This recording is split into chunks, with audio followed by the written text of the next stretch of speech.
Our dividend from the Farmington Electric Utility is in here. It's not all that, but that's, you see, we live on GRT. So things that threaten GRT threaten our very basic existence as a government. And there's nothing we can do about that. We're at the mercy of our state legislature, and they've got to get dialed in. They've got to get focused on the things that they're doing in Santa Fe and how they affect local government where people really live. You don't really know, all you know about the federal government is you really don't like them. All you really know about the state government is you don't really like it, but you like our local representatives probably. And beyond that, you don't really pay attention to the state because 99% of what you rely on comes from the city of Farmington. Those are the services that you use every day. So that's where the revenue comes from. Let's go to how we spend it. So here's how we spend it. Police, fire, municipal court, so kind of the three big public safety, accounts for about 40% of our budget. So the chief is here now, and he was at another engagement, but our two chiefs, they keep us safe, but we pay dearly for it. But it's worth every penny because if we haven't got a safe community, it's not a place people want to be. Public Works, we've got to have our infrastructure, got to have utilities. This is Parks and Rec. This is what's probably most extraordinary about this community. Other than public safety, we spend nearly 20% of our entire budget, our entire general fund budget, on parks, recs, and cultural affairs. Healthy investment in library, obviously, but the rest are small little departments primarily related to things like IT, legal, and those kinds of things. So most people find that somewhat interesting, kind of where the money goes. This is a tax history. I told you last year the city council had to put in a tax in 2015, a 0.25%. It had been since 1998 since the city of Farmington had raised taxes. Everybody else around us has raised taxes, but we hadn't since 1998. But every time somebody else raises taxes, everybody thinks it's us. The county raised taxes 4 times since 2003, these here, and the state raised them twice. But this is the one I want to focus on for a minute, because this is related to this issue called Hold Harmless. The second biggest threat to the Farmington as a government and to your services are something that your state legislature already did to you, and where they are systematically taking about 11% of our tax revenue. So in the midst of our down economy, where we haven't even recovered from 2009, our state came in and zapped 11% of our revenue and said, but it's not that bad because we're going to phase it out over 15 years. I'm going to show you what that phase out is $45 million in the first 15 years alone, and then it doubles every 5 after that. So we had that, and that act by the state caused cities all over the state have had to raise taxes now. The reason it's so insidious what they did is in 2005, the state made the decision to take tax off of food and medicine. The tax base is what we live on. The idea is to have a low tax rate on a broad tax base, and every single time they take something out of the tax base, it forces taxes to be raised on everything else. Over half of the tax base has been exempted now by the state legislature, causing the tax rate to be double what it would need to be. We could have a 2 or 3% tax rate in this community, in this state, if we had everything back in the tax base. But when they took food and medicine out, they really killed us because, remember what I said about the internet? People are buying everything on the internet now, but mostly are still buying food and medicine at home. So there's a double attack on us when they made food and medicine tax-free. And they didn't even help the poor. The poor don't pay tax on food, the poorest of the poor, or on medicine. But they do pay tax on their tennis shoes, their school supplies for their kids, their diapers. So you exempted something that they already don't pay tax on and made the tax go up on all the things they still have to buy. So it didn't even help the poor. But they immediately, when they took tax off food and medicine, raised it 0.5% on everything else. And that was to fund what's called Hold Harmless. So they knew we couldn't live without our taxes from food and medicine. So they raised taxes on everything else and said, we'll keep paying you, local governments, just as if we were collecting the tax on food and medicine. raised taxes and everything else. Fast forward to 2015, they decided to stop paying us to hold harmless, but they kept the 0.5%, which is an effective tax increase by the state, and then forced us to have to raise it on top of it in order to maintain our tax levels. So it's a bad deal. Here's how bad it is. As bad as everything I just told you was, just cut that right out of it. That's what the state did, transferred over to their general fund, to their financial coffers. That's what they've done to us. They are phasing it in, but the way it works, it's a multiplying effect that the next chart shows. So it's phased in over these first 15 years, right to about here. Starts relatively small. What's $400,000? That's the first year. Next year they took 700. Next year they'll take 1.1, 1.5. The cumulative effect, even by the right now this year alone, they're taking 1.1 million from us. That's money that would be funding our local services that instead is gone. Next year it'll be up to 2.1. By the time you get to the 15 years, it's at $43 million. By the time you get to 20 years, it's at 71. And then every year after that, they just keep taking 5 million more, 5 million more. So that's back to the pie, to the JRT cutout. That's what that means. Nope, right there. So that's what your local government and your elected officials have to deal with one way or another. And that's why they put in either cut 11% of our services or put that tax in. The problem now is, but that tax is diminishing. So we're living on it now to keep our services going. And we can't live on it because the state's coming back for what percent a year? 6% more each year, right? Every year they're going to eat that down. So it goes away. It's the 2/8 that we put in is not enough to replace what they're taking from us. So it is inevitable that eventually the third eighth has to be put in, and that's just to make up. So our city will have 3/8 of taxes ultimately put on top of it without one single new penny generated to do anything for our local economy and our local citizens. That's the policy of our state legislature. Last January, they decided they weren't going to phase it out anymore. They were just going to take it all at one time. Very thankfully, every one of our local representatives banded together to fight that. So them coming after more, our group were very instrumental in fighting off. Hopefully, but as the state's woes continue, what are they going to do? If they're going to stick to this policy of pretending that they haven't raised taxes, when they raised it 0.5% in reality, and now have forced everybody else to raise it, if they continue to say they're not going to raise taxes, they're just going to keep taking it from us, forcing our local citizens to do without their services or pay more.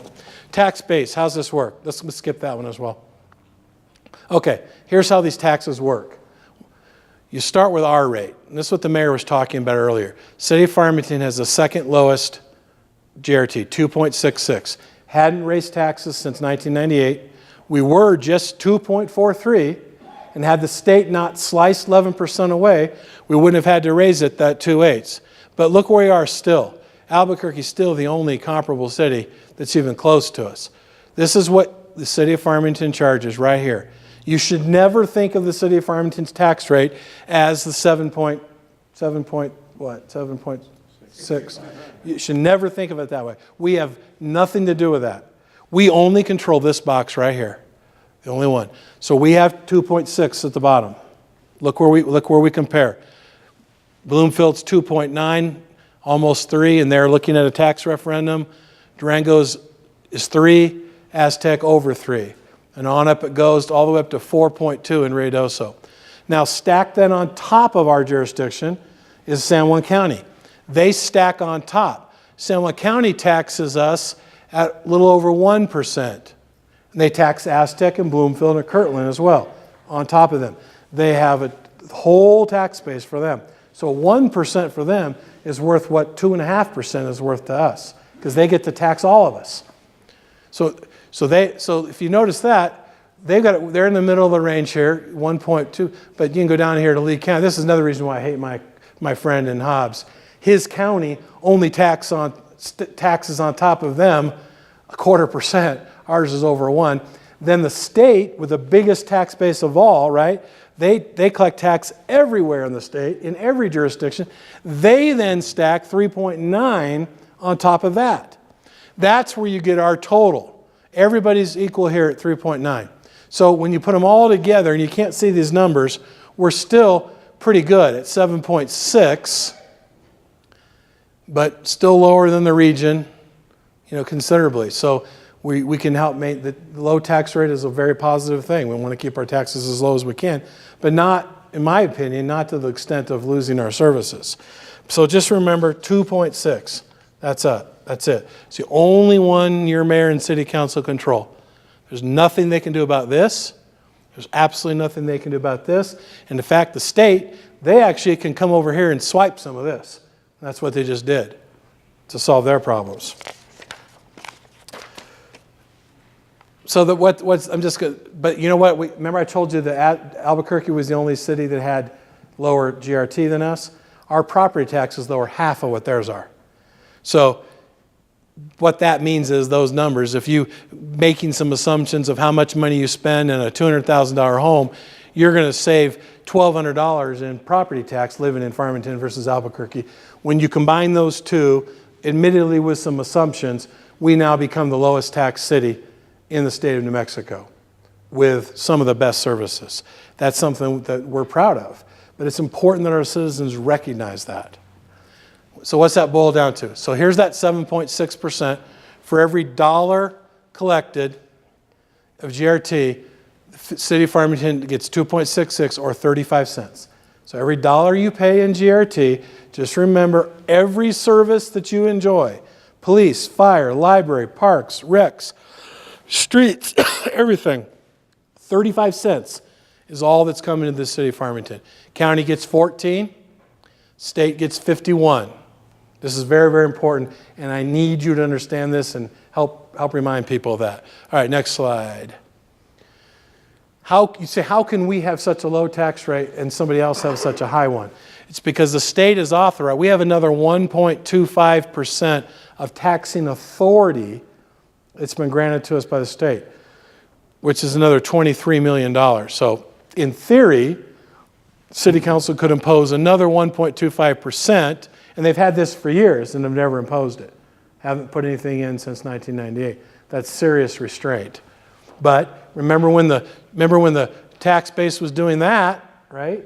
You don't need to raise the rate because the tax base is going up. It's generating the new revenue in order to sustain the cost, the inflation changes and the new services that people want. So that's just an idea of what's out there, okay? Property tax, just to drive home the point. We only get 35 cents of every dollar that you spend in GRT. We only get 6 cents of every dollar that you spend in property tax. 6 cents. So when people say, I pay my property taxes, you should build a police station in front of my house, you really aren't generating it. We are supported by GRT, paid by 350,000 people. So every dollar you spend in property tax, look where it goes. 43% to Farmington Municipal Schools, 43 cents. 28 cents to San Juan County. 6 cents to the state of New Mexico. 17 cents to San Juan College. And this is what they depend on. The same way we depend heavily on GRT, the educational institutes really heavily depend on property tax. Property tax primarily funds education. GRT primarily funds local services. But because of that, we're not very diversified, right? All of our eggs are in one basket. Okay, almost done.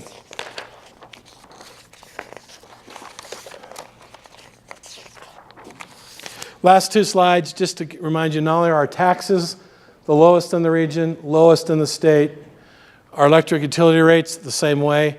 We remain 26% cheaper than Aztec Electric Utility, 42% cheaper than our friends in Durango are paying, and on down. So our electricity continues to be reliable and a great value. Water rates, please. Water rates the same way. We're near the bottom. Albuquerque's the only one less. It's really not comparable apples to apples with a $1 billion budget versus our $270 million budget. So the way that works in those numbers, Farmington's rates are we are 35% or 28% below the state average. Water rates, 28% below the state average. We're 35% below Durango. We are 23% less than Bloomfield, and we are 10% less than Aztec. So our water rates down here, Aztec, Bloomfield, state average is here, and then on up the ladder. Santa Fe, we are a third of Santa Fe. So last slide, and we're done. I just want to acknowledge that the team of people that are watching your pennies and are financing. We receive yearly 3 distinguished budgeting awards. The Financial Reporting Award, we've received it for 21 years in a row. Only 5% of the cities and counties in the nation can have that honor, only 5%, and there's only 15 in our entire state. Distinguished Budgeting Award, only 1.5% of cities and counties in the entire nation receive that, only 8 in our state. This is relatively new. This is the popular financial report. In fact, there's copies of it in the back. It's designed to be kind of a easy, quick, layman's financial report with a lot of transparency. Only less than 1% of the nation have it, and only 2 in our state.